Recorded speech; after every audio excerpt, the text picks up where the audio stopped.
Hey guys, it's Jake from Memory Cards, and I'm here bringing you a quick review of Iconoclasts on the Nintendo Switch.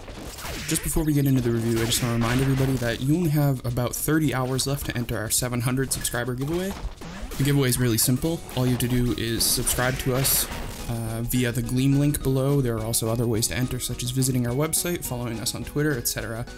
There will be 3 winners and 3 prizes, and each winner, we'll contact them via email, and they get to choose the prize that they want, when they can choose from a $20 eShop card, a $20 PSN card, or a $20 Xbox card. So with that out of the way, let's get into the review.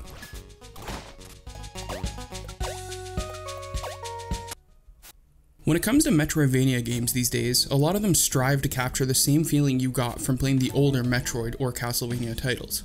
The feeling of exploration, discovery, helplessness when you only have a sliver of health left on a tough boss. Sadly, the same charm that was in the older titles just isn't there in these newer games anymore.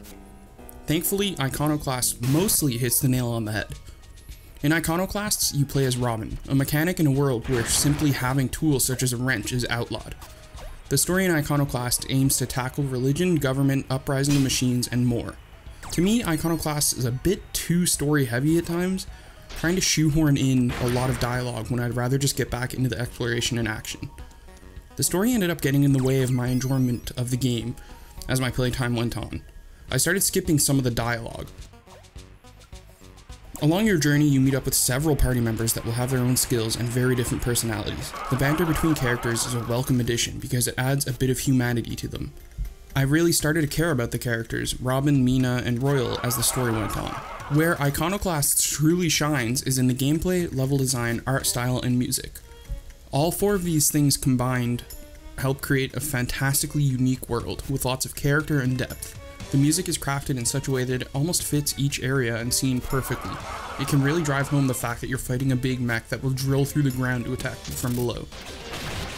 As with any Metroidvania type game, you can expect a lot of backtracking and puzzles in Iconoclasts. The backtracking that you will need to do to further the story isn't done so in an annoying way.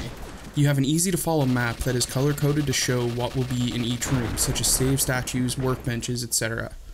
A lot of the puzzles in Iconoclasts require the player to traverse several screens just to find a key so they can unlock a room in the start of the area.